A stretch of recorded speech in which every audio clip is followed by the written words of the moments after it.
Bismillah, statement Al-Quran syifa sebagai obat. Apa itu syifa? Itu dulu.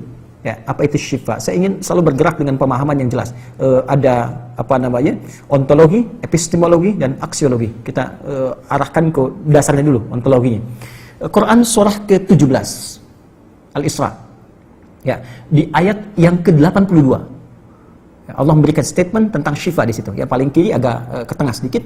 Wa nunazzilu minal Qur'ani ma huwa syifaa'un wa rahmatun lil mu'minin wa la yazidudz zalimina illa khasara. Wa nunazzilu minal Qur'an, dan kami turunkan dari ayat-ayat Quran itu, minnya tab'id, menunjuk pada sebagian.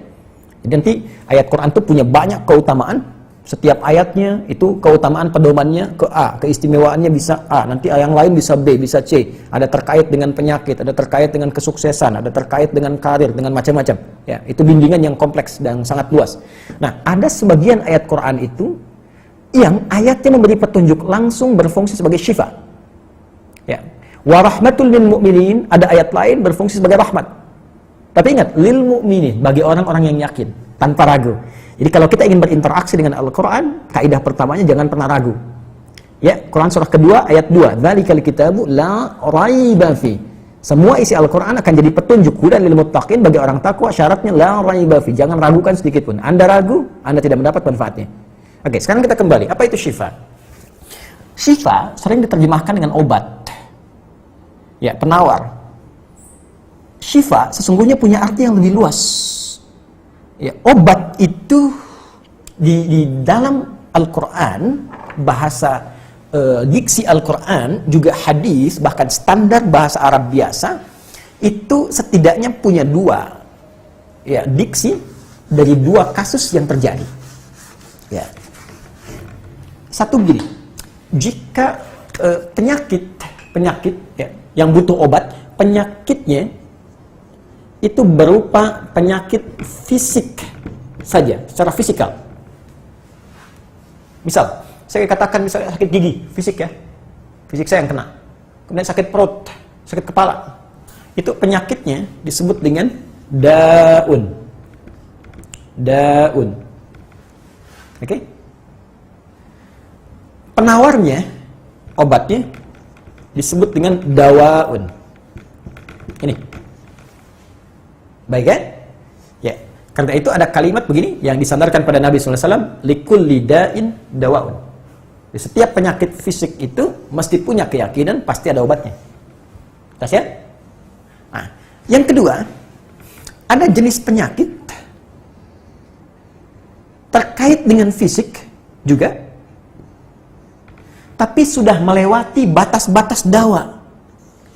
Jadi ini menggunakan obat medis standar, ya, ini susah. Bahkan sebagian mengatakan, dokter mengatakan, wah ini nggak bisa nih, udah give up gitu kan? It's impossible, ini nggak mungkin, ya. Jadi sudah give up di sini, udah nggak memungkinkan.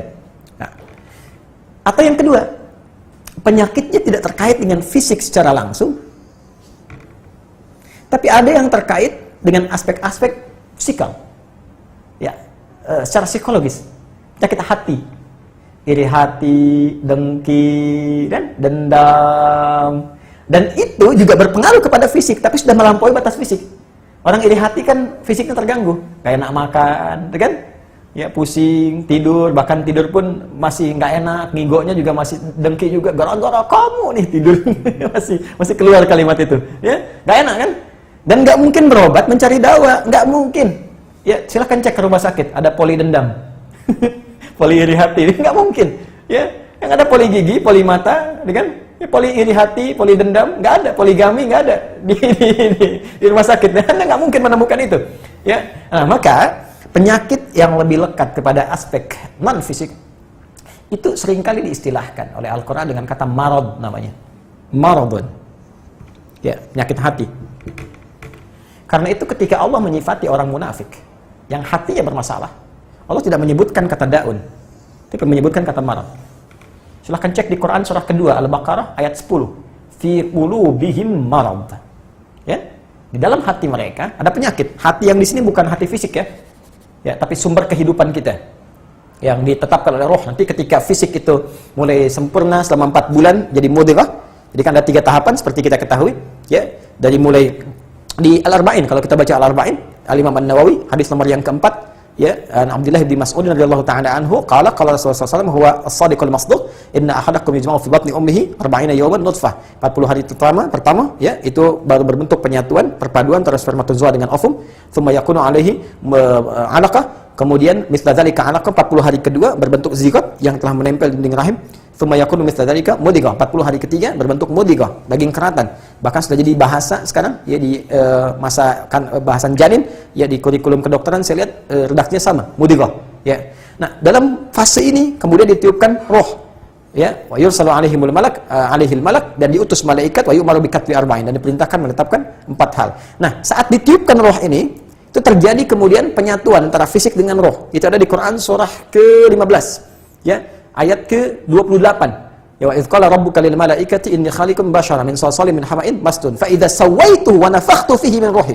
Jadi roh masuk ke dalam jasad seseorang, ya, ke dalam fisik seseorang. Ketika sudah masuk, dia bisa bernafas, kan, ada kehidupan, unsur kehidupan. Karena itu nafas terambil dari bahasa Al-Qur'an. Jadi begitu kemudian sudah masuk roh ke dalam jiwa, menjadi nafas namanya, berubah dari roh jadi nafas. Ya, maka dia membawa 2 potensi. Ya, ada fujur, ada takwa. Di Quran surah 91 ayat 7 sampai 10. Wa nafsi wa ma sawwaha fa alhamaha fujuraha wa taqwaha. Jelas, ya? Maka wa nafsi wa ma sawwaha, jika roh sudah masuk ke dalam jiwa jadi nafas, dan disitulah manusia bisa bernafas. Tapi jangan lupa dia membawa 2 potensi. Ada potensi kebaikan, takwa, ada katalis kebaikan. Saya tidak mengatakan yang buruk. Itu katalisnya. Jadi lawannya langsung. Yaitu jujur, lawannya dusta. Ya, marah, lawannya sabar. Yang sabar itu takwa, jujur itu takwa. Yang marah, yang sombong, yang bohong, itu namanya fujur, itu katalisnya. Jadi Allah menciptakan sifat marah bukan ingin membuat Anda pemarah, tapi ingin kemudian memacu supaya yang sabarnya muncul. Sebab kalau nggak ada marah, bagaimana bisa ada sabar? Itu cara membacanya. Nah, di sini terjadi pergolakan. Ya. Apa kaitannya dengan ini? Orang-orang yang tidak bisa mengendalikan sifat takwanya dan tidak menjadikan sifat fujurnya sebagai katalis, tapi diikuti menjadi dominan, maka jadi penyakit di hatinya. Itu yang disebutkan dengan marad namanya. Ya, itulah yang memunculkan penyakit ria, pamer, gitu kan? Sum'ah, ingin didengar orang, sombong turunannya, ya, kemudian dendam dan sebagainya. Ini marad.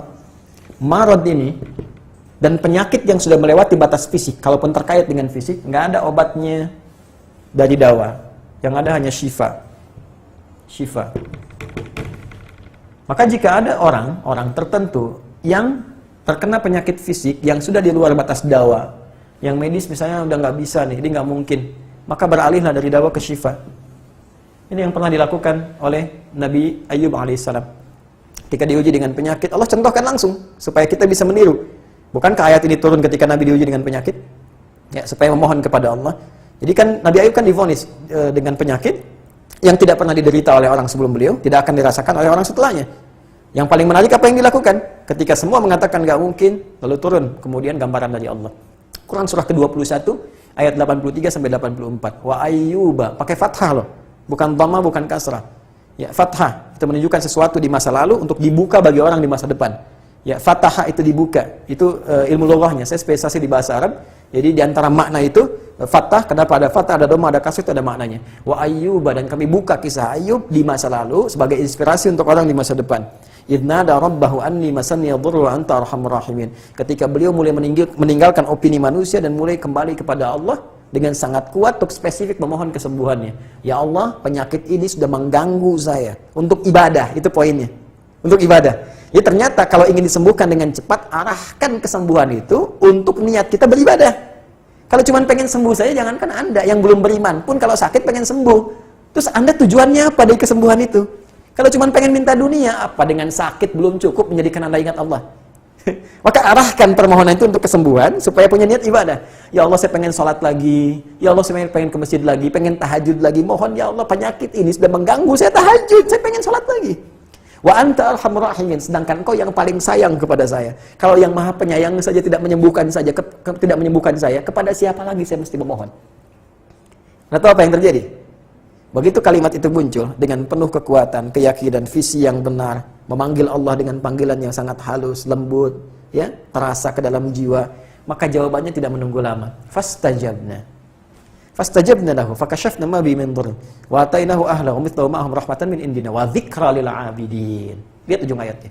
Kami langsung sembuhkan penyakitnya. Kami singkapkan semua rasa sakitnya.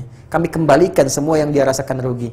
Biaya obatnya diganti dengan rezeki yang lain, kesulitannya dihilangkan, datangkan dengan yang lebih baik. Dan yang paling dahsyat lihat ujung ayatnya. Wa dzikra lil 'abidin. Kami jadikan inspirasi, pengingat bagi hamba-hamba Allah yang soleh, yang diuji dengan penyakit yang serupa, maka amalkan amalan Ayub untuk mencari syifa. Ya, maka ini ikhtiarnya. Termasuk syifa, bisa mengobati penyakit hati. Nah, lalu sekarang apa terapannya? Karena disebutkan ada ayat-ayat Quran berfungsi sebagai syifa. Ya, ini yang digunakan sebagai zikir diantaranya. Apa itu? Tadi saya sampaikan Al-Fatihah. Ya, itu lengkap. Al-Fatihah itu disebut syafiyah. Surah syafiyah, surat penyembuh. Silahkan Anda buka semua kitab tafsir. Di antara fadilah surah Al-Fatihah, kisah pertamanya adalah kisah seorang kepala suku di Arab yang digigit kalajengking. Bayangkan, kalajengking Arab pada saat itu. Dan sudah kena racun dan sulit. Orang semua sudah give up, ini nggak mungkin. Ya, apa yang terjadi? Ditemukan sahabat Nabi, secara singkat diketahui, ditanya ada yang bisa menyembuhkan, mereka berkata Allah yang menyembuhkan. Tapi kami bisa berikhtiar. Dipanggil mereka, dibacakan Al-Fatihah sekali bacaan, tanpa diulang-ulang, tanpa pakai alat-alat tertentu, tiba-tiba syufia disembuhkan sampai diberikan hadiah berupa beberapa kambing. Tapi mereka, mohon maaf izin, Ibu Rektor dan sebagainya, mereka khawatir jadi gratifikasi. Dibawalah kambing itu kepada Nabi, disampaikan, boleh nggak makan dari sini? Jawab Nabinya apa? Dari mana kalian tahu kalau surat itu bisa berfungsi menyembuhkan? Al-Fatihah. Tapi gimana cara baca Al-Fatihahnya? Karena dulu orang sekali baca sembuh, sekarang orang 1000 kali malah nambah penyakit. Apa yang salah? Nah, berarti nanti ada terapan lagi ilmu yang lain, kan? Nanti ada surah ke-26, Asy-Syu'ara ayat 80 itu zikirnya Nabi Ibrahim. Biasanya saya praktekkan ini, ya termasuk dengan kawan-kawan, saya suka sampaikan kalau ada yang dirasa-rasa sambil dipegang, sambil kembalikan kepada Allah, baca wa idza maridtu fahuwa yashfin. Kalau saya sakit pasti Allah sembuhkan, nggak mungkin dititipi penyakit kalau nggak ada hikmah di balik itu. Ini saya amalkan saat diundang saya ke Kalimantan untuk ceramah, tiba-tiba ceramahnya ba'da maghrib, sore hilang suara. Hilang. Sama sekali nggak ada. Ya begitu salat, ya kita sama amalkan tadi dengan penuh keyakinan, minta ikhtiar juga pakai fresh care gini, tapi kita minta ya Allah, ya wa idza maridtu fa huwa yashfin. Kalau saya sakit pasti Allah sembuhkan. Enggak mungkin ditugaskan kalau Allah enggak berikan perangkatnya, pasti diberikan. Nah, tahu apa yang terjadi? Begitu ngimamin maghrib, suara keluar. Serak-serak, basah. Begitu tausiah, keluar sempurna. Ba'da isya nyambung, keluar sempurna. Habis ceramah, hilang lagi suara. Hilang lagi suaranya. Supaya disuruh istirahat, gak banyak nanya orang gitu kan. Tapi itu menarik. Dan puncaknya tadi, Quran surah ke-21 ayat 83 sampai dengan 84. Tergantung kasusnya. Kalau di kasusnya misalnya kasus mohon maaf ya terkait dengan kehamilan, nanti ada lagi yang lain ayat-ayatnya ya. Misal di Quran surah ketiga ayat 38 sampai 39, nanti di Quran surah ke-19 menjelang persalinan dari ayat ke-25 sampai dengan ayat ke-26, nanti di Quran pas kalau sudah berkembang janinnya, ada di Quran surah ke-7 misalnya ayat 189 dengan doanya dan turunan lainnya. Bahkan bisa diamati teman-teman yang di SPOG misalnya atau di kebidanan, ada nanti ayat-ayat spesifik Quran surah ke-22 ayat yang kelima, ya ada di Quran surah ke-23 Al-Mu'minunnya ya ayat 11 sampai 13 itu lengkap sekali. Kita bisa gali sampai ke situ. Itu yang kita maksudkan syifa. Jadi keluarkan ayat-ayatnya, tapi bukan sekedar dibaca, dalami isinya. Sehingga paham apa yang harus dilakukan. Karena di sini nanti ada konsep ikhtiar juga. Ikhtiarnya bagaimana? Ya, secara medisnya seperti apa dan pertolongan kepada Allahnya bagaimana. Terakhir Nabi pernah datangi seseorang, dia minta disembuhkan, ya Allah, ya Rasulullah, si fulan sakit, tolong sembuhkan. Kata Nabi, izhab ila tabib, pergi ke dokter. Kata orang ini, Anda kan Nabi, tinggal berdoa disembuhkan. Jawab Nabi sangat elegan. Pertanyaan orang ini bagus, Anda Nabi, berdoa dikabulkan, pasti. Tapi jawab Nabi sungguh elegan. Kata Nabi, kesembuhan itu dititipkan di tangan para dokter. Jadi Nabi ingin memberikan satu isyarat, Anda tetap ikhtiar. Karena tidak selamanya Nabi akan hidup. Ya, karena itu dokter-dokter mesti belajar. Saya mendambakan dokter-dokter yang bisa belajar dari Quran juga.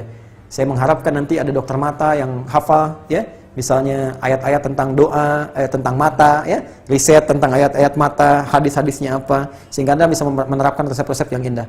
Ya, aduh, kenapa nih dok, mata saya nih nggak bisa dikontrol nih, sakit. Kenapa? Saya kalau ngelihat tetangga beli kulkas sakit, kan nggak bisa dikasih obat tuh ya.